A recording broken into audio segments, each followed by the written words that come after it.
A new Monmouth University poll has Donald Trump ahead in Utah, but Hillary Clinton and even the independent candidate, Evan McMullin, they are hot on his heels. His narrow lead there, 6 points, showing that one of the reddest states might be less reliable for Republicans this year. We're covering all the news happening now. U.S.-Russian tensions at a fever pitch. The White House threatens retaliation against the Kremlin, accusing Moscow of interfering in the presidential election. Are we seeing a new Cold War?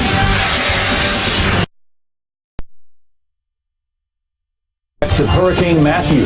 I'm 45 and I've never seen it flood like this in this area. North Carolina still reeling from heavy flooding, and it could get worse. Also, Rolling Stone magazine wants to delay the defamation trial over its now debunked article about a rape on a college campus. Why the magazine is crying foul. It's all happening now.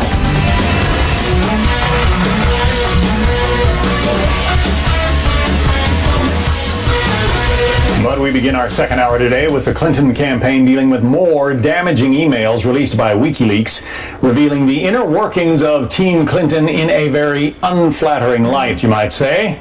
Welcome to the second hour of Happening Now. I'm John Scott. And I'm Heather Childers, in for Jenna Lee. Nice to be here with you. Good to have you here. And everyone at home. Now, those hacked emails are rocking the Clinton campaign. I'm sure you've heard about it. Top Clinton officials mocking conservative Catholics, evangelicals, and referring to, quote, needy Latinos. And now the campaign is bracing for even more embarrassing emails between now and Election Day. Ed Henry is live from Washington. He has the latest for us. Ed?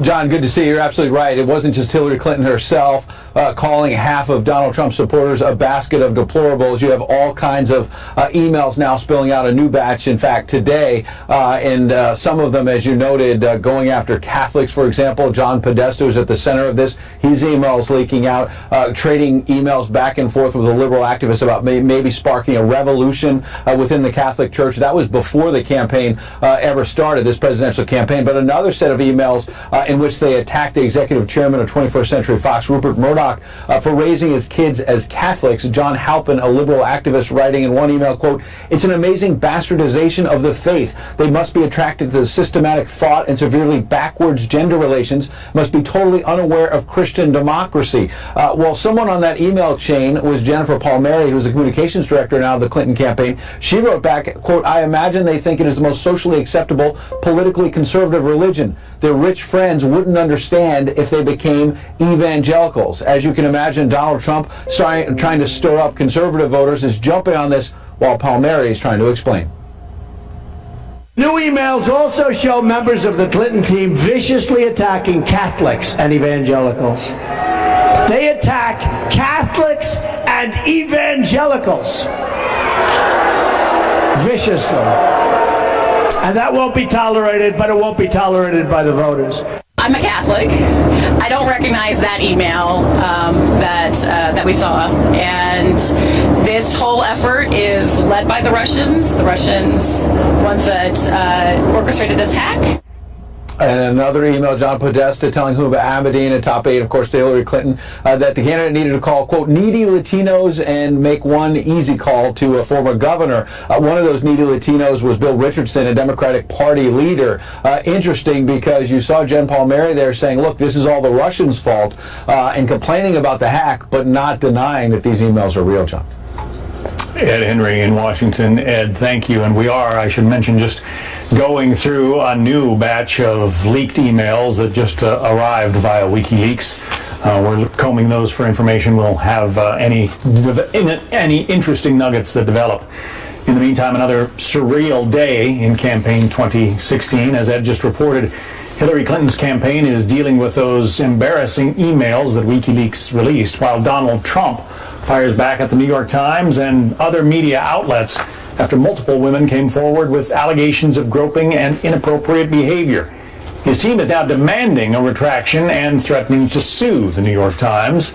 A lot of information to talk about with our panel. A.B. Stoddard, associate editor and a columnist with Real Clear Politics. Michael Warren is online editor of the Weekly Standard. Welcome to both of you. What an unbelievable campaign. A.B., on balance, I mean, pretty smarmy revelations about both campaigns. Who is taking the worst of the damage? John, have we reached the point where we can laugh or cry? Because it's really mind-boggling at this point. I don't know which one to do, but I think we don't yet know which of these revelations is going to be more damaging. I think the onslaught of the emails, both from WikiLeaks as well as official dumps from the State Department on October 21 and then again on November 4th, really are going to produce this kind of death by 1,000 cuts, where even if there's nothing super incriminating in any of them, all of this cynical, really offensive stuff about Latinos and Catholics and all their inter-campaign conversations really obviously cement the view of the candidate as sort of this dishonest schemer who's just calculated to be president purely on ambition alone, never was really in touch with her party or the movement, the mood of the country, the need for change, and what she truly represented anyway. And so that's going to be a problem for her, because it just keeps on coming, and staffs every day are having to take these in and report on them, and there will always be juicy nuggets. I think the Trump stuff is really troubling. This is why Republicans are terrified. They've been warned, from people in Hollywood that there are other tapes from The Apprentice show that are much more damaging than the one we heard about him on the bus on Friday. And the fact that this, that more women are coming out now saying it's not just talk, but it's action, and he's a groper.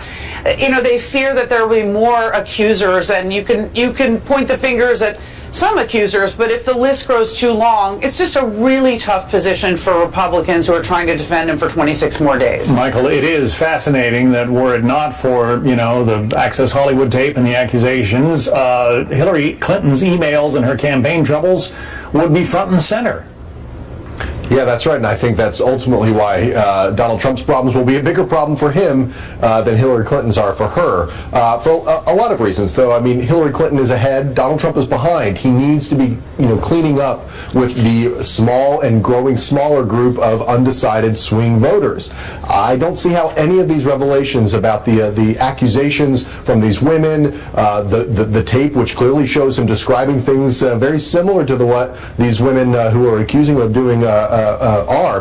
So I think he's got a real problem here. He's trying to shore up his conservative base, I guess, with bringing up these leaked emails. But 26 days out, and he's shoring up his conservative base. This is a big problem. I think what you're seeing in a lot of these polls, not just in Utah, you're seeing problems in Pennsylvania, those suburban Philadelphia voters, women, swing voters. He's losing them, and he can't afford to lose any of these voters. So it's a big problem for him. I think we're looking at a possible death spiral for his campaign. Michael Warren, A.B. Stoddard, thank you very much. Thanks. Donald Trump is also losing, according to the latest polls, in the state of Florida. That's where he is right now, in West Palm Beach, trying to rally voters. We perhaps may get him firing back at the New York Times and other media outlets over these latest disclosures. And you can pretty much bet you will hear more from him about what WikiLeaks says about his opponent and the inner workings of her campaign. Donald Trump about to begin his speech there in West Palm Beach. Stepping away from the microphones, so I might as well keep talking for just a moment. I kept wondering whether... Thank you, folks. It's here we great go. to be right here in Florida, which we love. In 26 days, we are going to win this great state, and we are going to win the White House. Our movement is about replacing a failed and corrupt, and when I say corrupt, I'm talking about totally corrupt, political establishment with a new government controlled by you, the American people. There is nothing the political establishment will not do, no lie that they won't tell, to hold their prestige and power at your expense. And that's what's been happening. The Washington establishment and the financial and media corporations that fund it exist for only one reason: to protect and enrich itself. The establishment has trillions of dollars at stake in this election. As an example, just one single trade deal they'd like to pass involves trillions of dollars controlled by many countries, corporations, and lobbyists.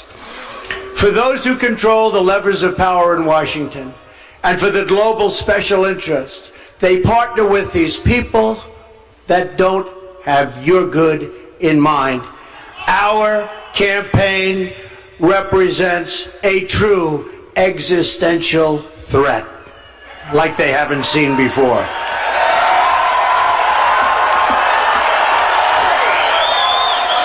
This is not simply another four-year election. This is a crossroads in the history of our civilization that will determine whether or not we, the people, reclaim control over our government. The political establishment that is trying to stop us is the same group responsible for our disastrous trade deals, massive illegal immigration, and economic and foreign policies that have bled our country dry. The political establishment has brought about the destruction of our factories and our jobs as they flee to Mexico, China, and other countries all around the world. Our just announced job numbers are anemic. Our gross domestic product, or GDP, is barely above 1% and going down. Workers in the United States are making less than they were almost 20 years ago, and yet they are working harder. But so am I working harder. That I can tell you.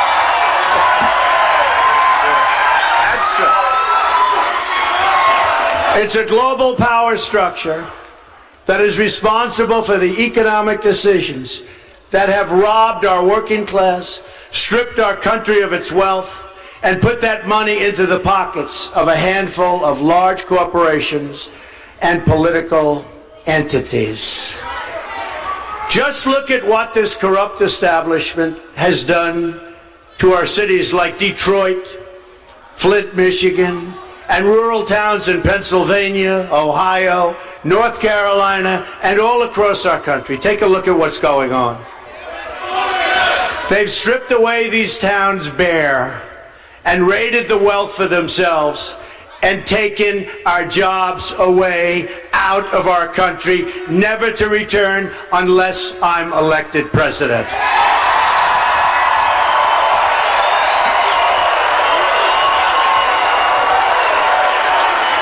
The Clinton machine is at the center of this power structure. We've seen this firsthand in the WikiLeaks documents, in which Hillary Clinton meets in secret with international banks to plot the destruction of U.S. sovereignty in order to enrich these global financial powers, her special interest friends, and her donors.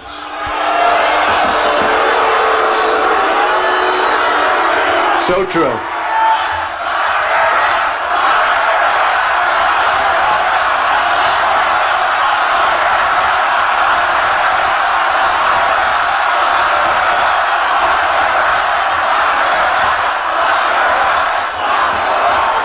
Honestly, she should be locked up. Should be locked up.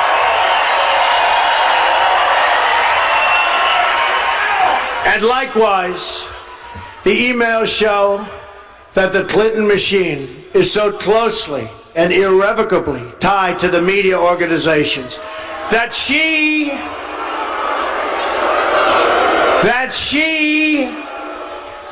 listen to this, is given the questions and answers in advance of her debate performance with Bernie Sanders. Hillary Clinton is also given approval and veto power over quotes written about her in the New York Times. They definitely do not do that to me. And the emails show The reporters collaborate and conspire directly with the Clinton campaign on helping her win the election all over. With their control over our government at stake, with trillions of dollars on the line, the Clinton machine is determined to achieve the destruction of our campaign. Not going to happen.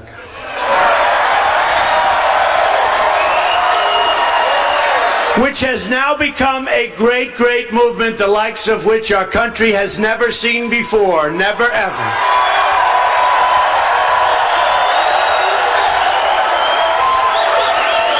We've never seen a movement like this in our country before. Yesterday in Florida, massive crowds, people lined up outside of big arenas, not able to get in. Never happened before. It's one of the great phenomena, one of the great political phenomena.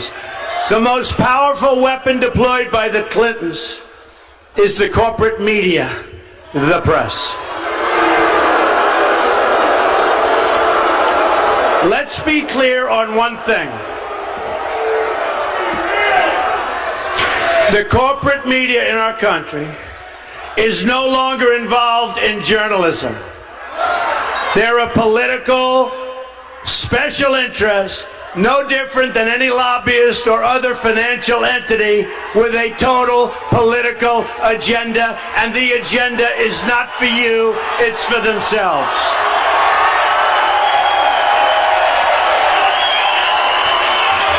And their agenda is to elect crooked Hillary Clinton at any cost, at any price, no matter how many lives they destroy. For them, it's a war. And for them, nothing at all is out of bounds. This is a struggle for the survival of our nation, believe me. And this will be our last chance to save it on November 8th. Remember that.